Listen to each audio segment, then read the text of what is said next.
day in the life of a probation officer? The first thing you'd be checking for is any email alerts that have come in around clients, service users that you're working with. Just checking if anything's happened overnight, any police intelligence, any cell alerts, things like that. And then you're checking general emails and then thinking about who's coming in for the day, what their issues may be, what their risks may be, any other agencies that you think you might need to liaise with. And then the day starts with people coming through the door. It might be on a one-to-one basis, it might be group work. I used to specialise in group work activities, so I'd be thinking about the different men that were coming through, what their offences were, what their licence conditions were. So it can be quite complex thinking about how you're going to manage that throughout the day. Because it can be about simple conversations, it can be about talking about enforcement, it can be about delivering difficult news, and sometimes you might be thinking about whether or not someone should be staying in the community, whether there is sufficient cause to recall them to custody, or thinking about their longer term rehabilitation plans. So it's very complex, and your day can change suddenly. You can have lots of plans, a good idea of what's going off, and then someone comes in crisis, or someone comes in and presents themselves in an aggressive manner, or you pick up a bit of intelligence to say they've committed an offence and the risk is at the stage where they can no longer be managed in the community. So it can be very dependent. It will have a set pattern, but it can change in an instant almost. So you've got an appointment with a client, so an inmate or someone who's been arrested and is waiting for court or something, and then you've got this case where you know what you're about to tell them. You know the fate of their future almost. Yes. You know what's going to happen with them, so they have to then walk in knowing that you're about to drop some news on them that affects their entire life over the next few years. Yeah. Whether that be good or bad. So have you ever had to give bad news and then you kind of change your mind, or is the plan that you've put in place, is that set in stone, that when? I think there's a couple of elements to that. In terms of having to deliver uncomfortable news, I think you always have to be absolutely straightforward and honest. Never say anything that's partially true or untrue. So if it's difficult news and it's going to have a significant impact on their lives, you still have to deliver it, because that's important. They've got to be able to realise that when they come in and see you, above all else, you will be honest and open with them. So that's really important. And you've got to, I suppose, be emotionally prepared for that, because there's going to be an emotional reaction to what you tell them. I've told people, for instance, that their children are going to be removed, or I've told people that they are about to be recalled to custody and are probably going to be arrested within hours. In fact, I've had to tell people there are police in the reception area waiting for them. And I think you just have to be open and honest and get people to understand not just what you're saying, but why you're saying it. And I always felt it was important to give people the information, but also to tell them why and what responsibility that they have to take for their actions. Yeah. Do they ever try and overturn your decision? Yes. So, for instance, if I recall someone back to custody, where they could be there for weeks, months, or even years, there is a right to appeal. But the right to appeal can only start once they're in custody. So yes, I've been challenged. My decisions have been challenged by individuals, by solicitors, and as part of the appeal process, in front of a bench of judges or parole board members. So yes, that our processes and our decisions are open to challenge, and rightfully so. Yeah, it's got to be fair, hasn't it? So yeah. Is it you, the probation officer, that makes that decision, or are you just the person who's charged with delivering that information? The final decision lies with the probation officer. Oh, right. In liaising with other probation officers and senior probation officers, but the decision to recall someone to custody is not the courts, it's not police, who often would like that decision to lay with them. It's actually with the individual probation officer, who often liaises with others before that final decision is made. So there's a lot of weight on your shoulders. There is. You've got to be a pretty based and experienced person if you're responsible for someone's future. Yeah, I mean, an example I can think about is I had someone who was on life licence, so therefore they'd committed an offence of murder. They'd served maybe 15 years, were out in the community, and I felt the level of compliance was such that the risk of a potential further offence was not imminent, but was possible, and I took the decision after discussion with others that I had to recall him to custody. Now, being on a life licence, he could go back for 6, 10, 15 years. That's a huge decision to have to make, and it's a huge impact you're having on someone's life and liberty. Are you allowed to say what that person was doing that made you suspect that they were going to reoffend or that they were a danger? I think I'd be able to say that their level of compliance was worrying, i.e. they weren't keeping appointments, they weren't carrying out the rehabilitation work that was required of them. But also what we would call offence paralleling behaviour. In other words, they were doing things or involving themselves in things that were present at the time they committed the index offence. Oh, so it's almost like pattern recognition. You're slipping straight back into old habits. It's pattern recognition, it's lack of compliance, it's minimisation and denial on their part. And you have to take that balance of, are they able safely to be supervised in the community at this time? And if their level of compliance or their behaviour reaches that tipping point of either I'm not sure or I don't believe that they are, that's when that decision has to be made. Yeah. And that there's a lot of weight there, as you say, there's a lot of weight and responsibility in an individual probation officer's remit. Yeah. So what does a probation officer like yourself, you don't do it anymore, but you used to do it in the past. Yeah. What sort of stuff did you do to try and keep yourself pretty based? Because to be able to judge someone else's life and be in control of their future, I'm guessing you need to have your own shit together. Yeah, I think you have to compartmentalise your day, because you carry with you this huge amount of responsibility for someone's freedom, but I have to balance that with protecting the public, and my primary role is about protecting the public. Yes, rehabilitation, but the public has to come first. So you've got to be able to compartmentalise that, but I think you've also got to be able to understand human psyche and human dynamics and the multiple layers that come with human beings. Crime doesn't occur in a vacuum, it's a set of circumstances. So you have to have that understanding.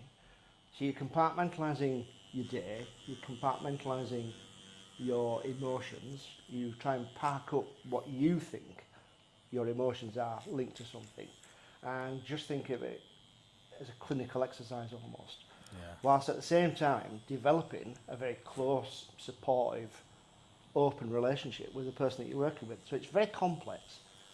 And then I suppose on top of that, you've got to have this base understanding of criminology, psychology, sociology.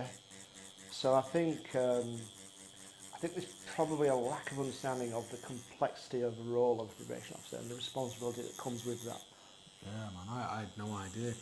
So from what you've just said, you've got to build a relationship and build trust with someone who may have committed some sort of really terrible crime. Yeah.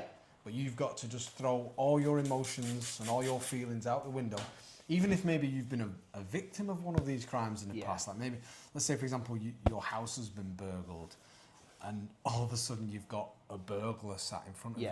You've got to park your personal issues, you've got to park your maybe pattern recognition for people like that, and you've got to just treat them as a completely individual case. Yeah. That must be really hard. Yeah. I think there was 3 elements of my job that had to be at the forefront. Public protection had to come first. Public protection is the main thing. You're there to protect the public. The second one is adherence to the requirements of the law, and the third is rehabilitation.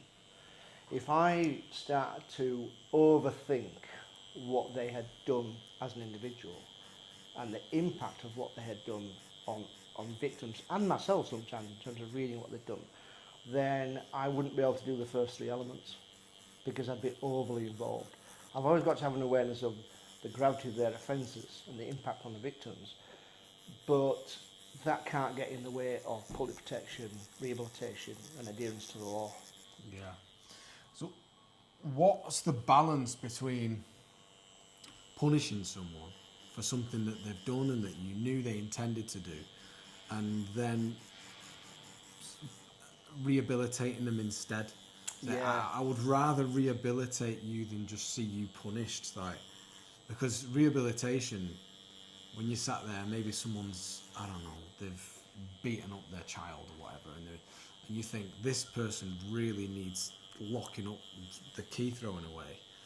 Like, how much of you or your role are you told to rehabilitate that person instead of punishing them? Right. Yeah, I think that's the interesting thing, because punishing someone for their offences is very easy.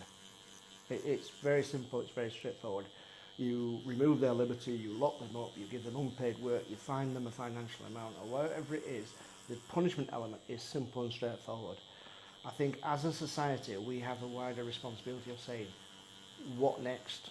What after that? After you're finishing punishing them, if you don't want them to be a future risk, what are you going to do to make them safer and make the community safer? And the rehabilitation aspect is often much longer, much more complex, and much more difficult. And I have no problem with someone receiving a custodial sentence for an offence. I have no problems whatsoever with someone receiving a custodial sentence of 1 year, 2 years, 5 years, or life, because that's what law and society has said that is just for the offence. It's my job is to get underneath that, and then when they're ready for release back into society, or when they're free from licence restrictions, they are a better, safer human being. And that bit of the work is more difficult, because anyone can be locked up. I'm going to be like dead honest. When I hear of someone who's committed like a severe crime, something that I disagree with, let's say it's an assault or an attack on someone innocent, my first instinct is just fuck them. Yeah. Fuck them, you're lost. You're lost and you just need to go away. Yeah. Occasionally like, I think we should hang them. Let's hang them. No, I get, and I understand that, particularly for the last. I mean, I worked in probation for just short of 22 years, and the last 7 of those, I specialised with men who committed sexual offences. And there is a part of everyone, I suppose, that says that, hang them, leave them there, no sympathy, lock them up, never letting them out, that sort of thing. And I understand that emotion, but for me, that's revenge rather than justice. And the reality is, the law as it stands and society as it stands says that very few people will ever receive a whole life tariff. Very few people will go to prison and never come out. So if your ideology is just around punishment, then eventually those people are coming back out. Yeah. Would you rather that they came out less dangerous, less risky, more in control and safer for themselves and for others? Yeah. These criminals are going to be released at some point out into the public. Yeah. So rehabilitation really needs to be at the forefront. Yeah. Because I don't know what the precise figures are, but the current prison population is probably sitting at around 74,000. There's probably 74,000 adults in prison at any moment in time. And of those, I think there are 250 prisoners that have a whole life tariff. So those 250 will never get out, ever. The rest are coming back onto the streets. Ask yourself, what person do you want released? In what state of mind do you want them to be? In your 20 years experience as a probation officer, how effective has rehabilitation been on all your cases? I think the statistics would be surprising to most people. For instance, I'd simplify it by saying that the society's view of the most dangerous people are the ones that are least likely to commit further offending. So, for instance, as I said earlier, I specialised in men that committed sexual offences. Of the caseload that my team worked with over those 7 years, reoffending was around 5%. So 5% of the men that we worked with would go on to commit a further offence within 3 years. That means that 95 out of every 100 men would never commit offence again. Someone who's committing offences of street robbery or violence or burglary, those reoffending rates could be 50 to 60%. And for someone who was committing petty theft or car crime or receiving a 12-month custodial sentence or less, who were 25 and under, you'd be talking of a reoffending rate of 65, 70%. Yeah. So actually what we saw was that the most dangerous individuals were the least likely to commit a further offence. But the public perception is very different. So I was reassured that whilst I was working with some of society's most dangerous, perhaps deviant men, they were less likely to commit any offences in the future as a direct result of the intense work that myself and my team were doing. And I found that quite reassuring. Yeah, man. I definitely agree that petty crime has got a higher reoffend rate because I think a lot of those guys and women accept that they are going to go to jail at some point. Yeah. And oftentimes they have a better time because they've not got a phone bill, they've not got a Wi-Fi bill, they've not got a gas bill, they've not got rent to pay. They don't mind it. So on that, like, how many people have you seen, maybe repeatedly, that you've thought, or you know for a fact that they're actually reoffending on purpose to come back in and have an easier life? Yeah, and I think, and again, that can be quite complex because people get used to their norms. So, for instance, you and I would be very comfortable in society. We would have a standard of living. We would have safety networks. We would have a close circle of friends and relations and family members who support us and admire us and seek our company. For us, going into custody would be the absolute worst thing that we would want to see happen, whereas for some people, their reality is prison. It's safety, it's security, it's 3 meals a day, it's a roof over their head, and not having to worry about gas, electricity and bills like that. So their norm and our norms are completely different. But crime doesn't happen in a vacuum. People, those with a high reoffending rates, those who are committing what might be deemed as petty crime, is because they don't have that safe housing, they don't have that access to funds, they don't have people that support them, they don't have safety networks to avoid drugs and alcohol. It's not there. So they're much more likely to serve a short sentence, lose their accommodation, lose their access to benefits, lose employment, be ostracised by family and friends, come back out, and they haven't got all that safety network, so they're much more likely to return to that life of crime because actually, A, it's circumstance, B, they can't help it, and C, they know that they'll get back to that safety network of a prison cell. Yeah. Yeah, they prefer their identity on the inside as opposed to their identity on the outside. And I think it is easy, like I say, it's easy to lock someone up, and I don't have an issue with it. I don't have a problem with someone appearing before the courts, receiving a sentence and going to custody. But it's about, how do you stop that circle then? After you've done that, after you've finished punishing them, how do you stop them coming out and committing another offence? How do you make them feel part of society rather than ostracised? How do you give them access to accommodation rather than sleeping in the park? Yeah. So on that, I think employment's a big one. So do you have a part in offering employment schemes to people that you're letting out? Yeah, we link up to, it used to be a case where probation 30, 40, 50 years would provide all those services themselves. We link in with agencies now. So we would have links to the housing agencies, to benefit agencies, to debt advice, to employment schemes and all that sort of thing. So we would act as a gatekeeper to signpost people to these various schemes. But it's not easy because there's a massive lack of social housing everywhere. Even if you're in full-time employment, you've got a good income, it's still difficult to find housing.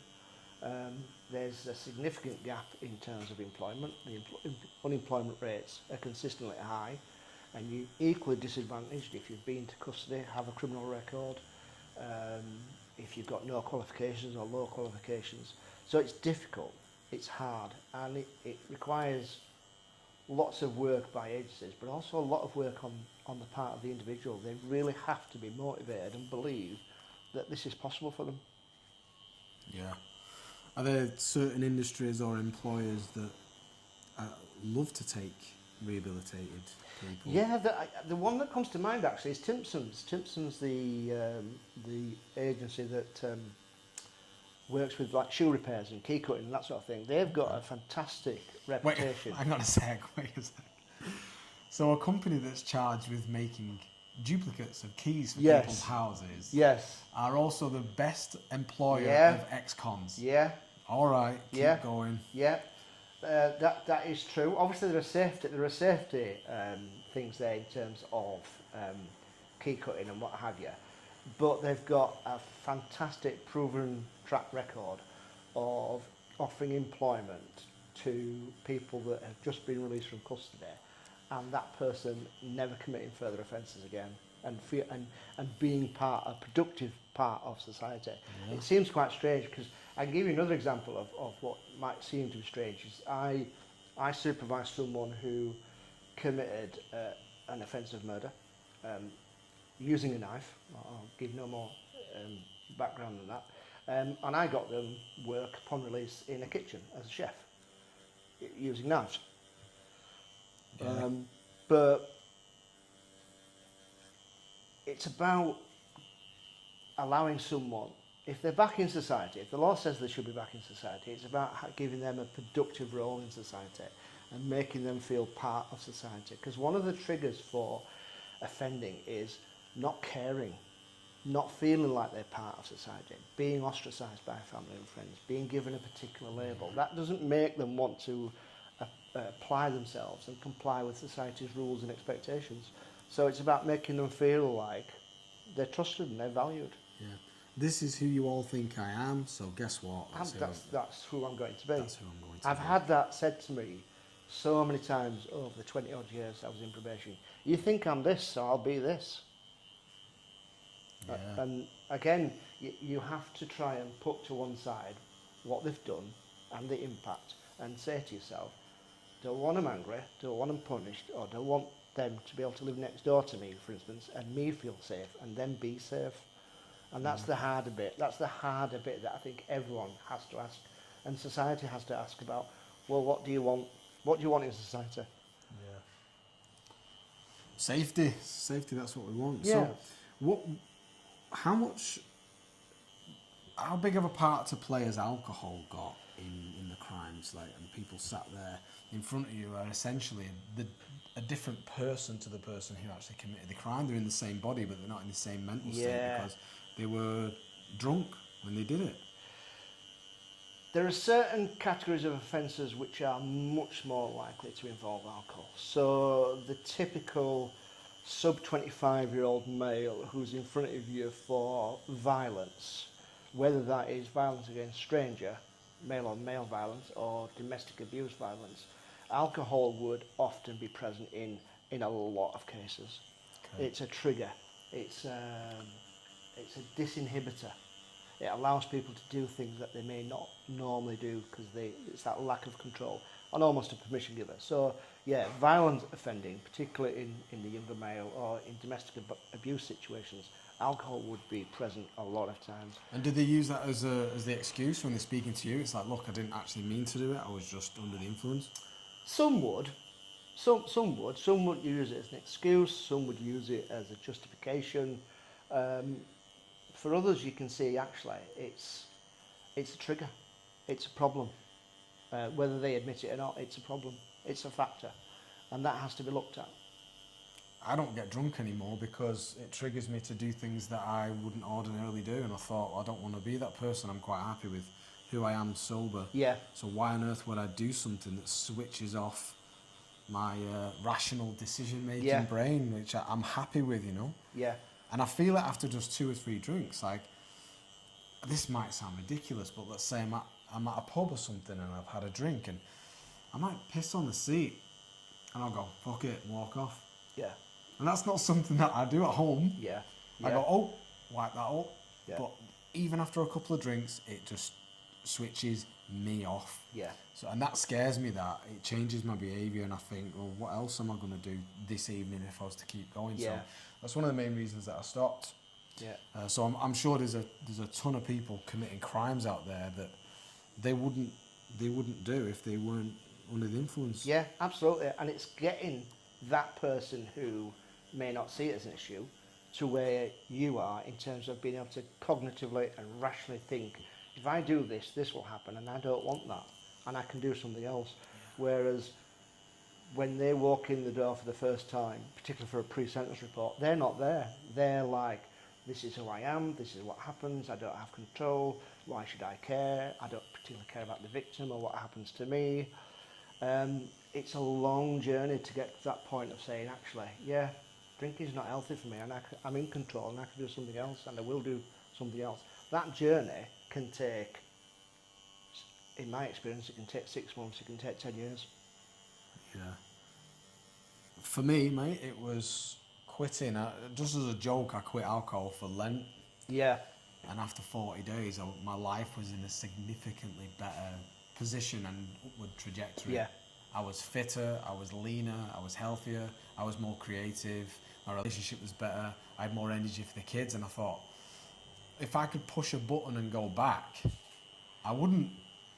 So I'm not going to drink anymore. Yeah. So I don't class myself as a drinker anymore. I'll have a champagne at a wedding, or an espresso martini as like an after-dinner thing, but I'll certainly never be drunk again. Yeah. And that's because I like who I am, and I don't want to change that. Yeah.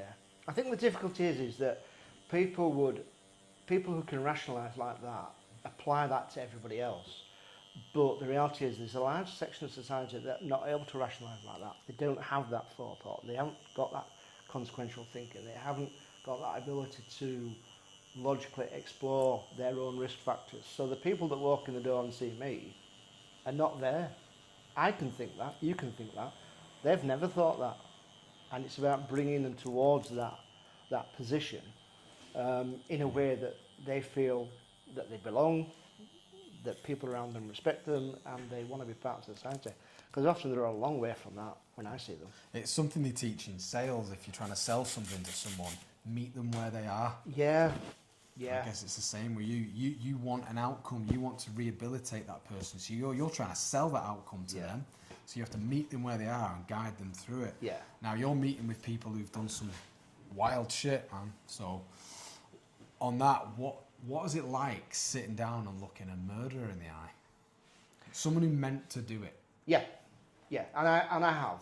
I've met with people that have killed intentionally and committed the worst sexual offences that you could imagine, deliberately. And I think that's where, as an individual, just as an individual, not as a probation officer, as an individual, you are tested. You are pushed to the extremes of your abilities, because no matter what my role is, no matter what my goal is, I'm a human being, and it has an emotional impact on me. I can remember the first time I met someone who raped, and I can remember the first time I met someone who killed. I remember those individuals, I can see their faces, because it has an emotional impact on me. And I've just got to try and think about, where do I want to get them to? Where can realistically I get them to in the time that they're with me? And concentrate on that, and push that emotional stuff to one side, because I do believe, for the vast majority of people, there is the possibility of becoming safer, less dangerous, less risky, and it's my job and my responsibility for society to get them there. And if I was overwhelmed emotionally by what they'd done, I'd fail them, and I'd fail me. Have you ever rehabilitated a murderer? I've worked with a number of men that have committed offences of murder that have never committed an offence again. Is that classed as rehabilitating? I think if there's no reoffending, then I suppose rehabilitation can only really be measured realistically at the end of their life. If in the time that you're with them, and in my 20 odd years as a probation officer, they've never committed another offence, I would say I've done a very good job. But true rehabilitation can only be measured in ways of a lifetime of no further offending, and I'm not around for that. But I think if I've worked with someone for 10 or 15 years, and I have, and they're in employment, in housing, in a relationship, and no longer under active, regular supervision, I'd say that was rehabilitation. What's it like looking a paedophile in the eye who's committed an offence to be able to go to jail? Because I cannot even imagine being able to keep it together and think about how do I rehabilitate this person versus just throw away the key. Yeah, I think, and again, I'm a human being. I worked in probation. I went home to 2 girls and my wife at the end of every day. Sometimes it may be the case that the last appointment I had that day was with an individual who had committed a very serious sexual offence against a child. I think it goes back to what I said earlier. I understand their offence and the gravity of their offence, the way society would view their offence, and the lifelong impact that offence has on the victim and the victim's family. And I never, ever lose sight of that, which is why public protection has to be at the absolute forefront of what I do. But if I can't compartmentalise the emotional impact, then I don't keep society safe. So I would have to push it to one side. Rationalise it, think about it, be aware of it, push it to one side and concentrate on what I can do to ensure that that man commits no further offences. Manage his risk, recall into custody if I have to, but place him in a position at the end of the time that he has with me, more able to control his emotions, his triggers and his offences. And that's most difficult. Oh God, I bet it is. You've said he a lot there. In your experience, is it always men? I've worked with men almost exclusively in my 21 years. Okay, so you were just given the case of men. It's not a general term that it's always men who commit sexual offences. No, statistically, 95-98% of sexual offences would be committed by men. So therefore, 95-98% of my caseload, probation's caseload, would be men. There are women who commit sexual offences, but they're just much rarer. And I specialised for the last 7 years in working with men exclusively.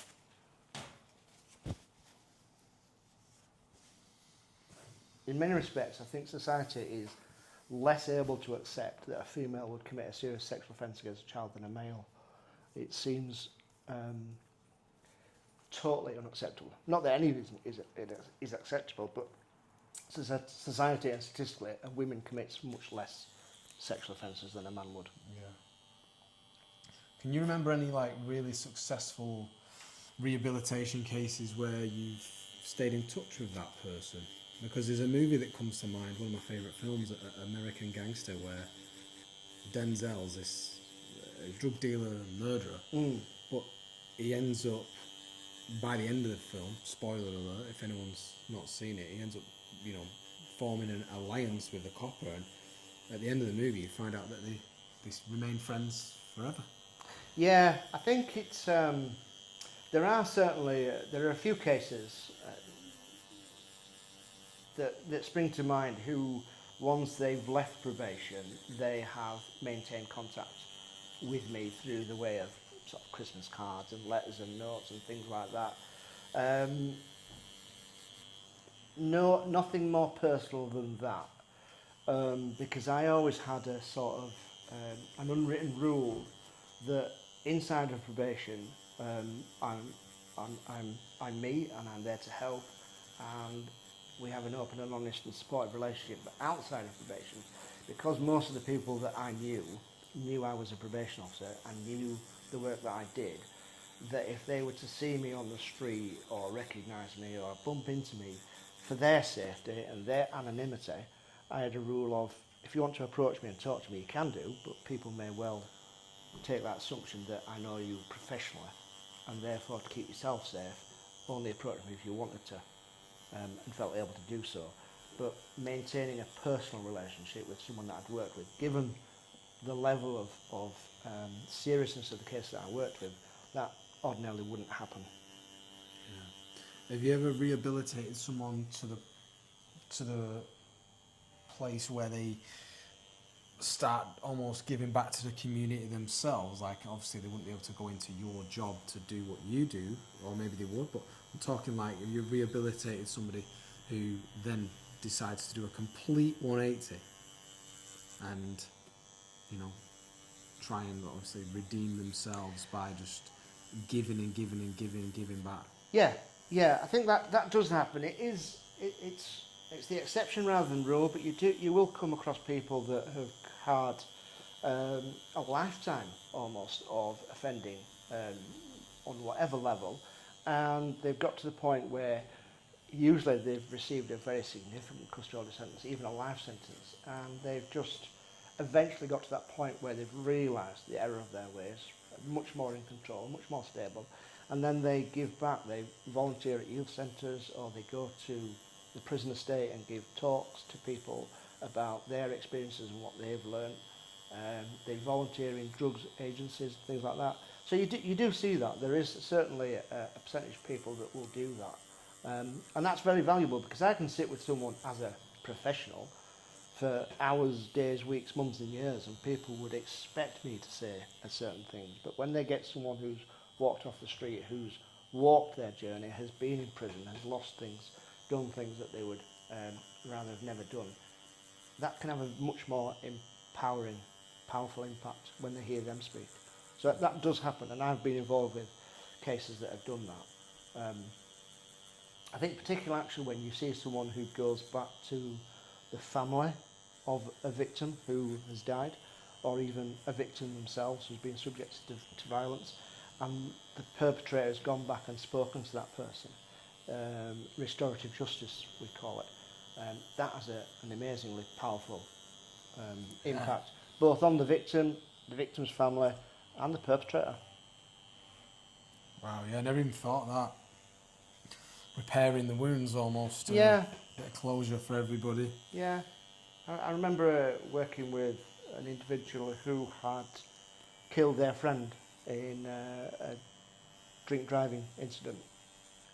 And obviously he lost his career in his house, and his family in many respects went to custody, came out, and actually through a long process of restorative work met the family of his victim and talked to them about what he'd done and the impact that it had had on them and how he'd realised that, and you know, I guess explaining the offence in a way that removed any guilt from the family, and him taking responsibility and letting them know how he'd understood what he'd caused and what he'd done to change his ways for the future, and that life lost wasn't a life lost in vain. It had made a difference. Those are very powerful cases. Yeah, that's great. So you don't do it anymore? No. I'd started to do some lecturing in criminology and health and social care at the same time as being a probation officer, and I guess I'd done just short of 22 years, and the academic side of things were really interesting because I was, I guess, doing lectures and classes with people who were aspiring to be teachers and social workers and probation officers. And for me, it was about passing on my experience face to face with my academic knowledge to future practitioners. So I spent 20 years, I guess, trying to play a role in rehabilitating individuals and make society safer. And then I wanted to, I suppose, have a role in preparing future practitioners. If I wanted to be taught in anything by anyone, it would be someone who's got 22 years. in the trenches. Yeah. So I think what you've done is a really good natural progression there. Yeah. Like, they say like about universities now, don't they? Like, you're being taught business by someone who's never had a business. Yeah. Yeah. But I think you're the guy. You're the guy who should be teaching that to future people. So for the people who do want to do that in the future, what do you sort of teach on day one? Is it about who you're going to need to be for the next 10 years? Like, strap in? I think the first thing that I want people to understand is, who are they? They've got to understand themselves. They've got to understand their abilities, their goals, their biases. What is it about you that you just do not like? And understand that. What is it about you that makes you have racist, sexist or homophobic ideas or beliefs that you never share but are up there in your head? You have to understand yourself first and accept your own failings and your strengths before you can have any chance of helping anybody else. Because if you have a bias, if you have a particular offence that turns your stomach, if you have a particular individual that makes you angry or annoyed, or you say to yourself, I could never do that or never work with that individual, if you don't do that first, what are you going to do in an interview room when they walk in? And try and manipulate you. Yeah. You're going to lose your temper and you're going to make the wrong decision, yeah. So the first thing is, who are you? And then the second question is, why? Why do you want to be a probation officer? Why do you want to be a teacher? Why do you want to be a social worker? What's the real reason? Has there ever anyone been really honest with you and said, I want to punish people, or have they got anyone who's got into it for the wrong reasons on day one? You've had to set them straight. Yeah, you do. You will come across people who want that power and that authority. I want revenge. Yeah, I want to get my own back. I'm going to treat them in this sort of way. I'll show them. Anytime they step out of line, I'm going to bring them back to custody. Yeah, you do meet people like that. And I've met people like that, strange enough, in my career, where they're at the very early parts of their career, or they're training for their career. So you do meet people like that, and I guess that's natural. You would find that in any role where someone is there for the wrong reason. And it's about identifying that very early on, and either supporting and educating that person or removing them. Yeah. So I have met individuals like that who have given me cause for concern, and it's about raising that and recognising that. Yeah, man. So you're educating, teaching, leading the next wave of probation officers, ultimately to make the world a safer place by rehabilitating people. Yeah, I think so. Again, public protection, but also making the place a safer place and making people less likely to have a negative impact on others through committing heinous offences. So, in closing, mate, like, should we be more accepting and understanding of anyone who, although they've committed a crime, are going through rehabilitation? I think it's not an easy question to answer, because at the forefront of anyone's thinking will be, what's the impact of what this person has done? I would say, ask yourself, what do you want from society? What do you want your society to look like? Because it's unlikely that our society will ever say that anyone who commits an offence will be locked up for the rest of our lives. That's unlikely ever to happen. So after you've punished someone, and punishment plays a vital part of the criminal justice system, but once you've punished them, do you want them to be in no different a place or in a much safer place at the end? And if you want people to come out of custody and be less risky, less dangerous, and be much more likely to take part as a valid member of society, then you have to look at the reasons why they've committed the offences and rehabilitate. Okay. So they're going to be living next door to you anyway, so we might as well jump on board with the rehabilitation. Yeah, if they're going to live next door to you, do you want them to have changed, or do you want them to be the same person that you locked up 10, 15, 20, 25 years ago? What would you prefer? Yeah, mate. Good. Thanks for that.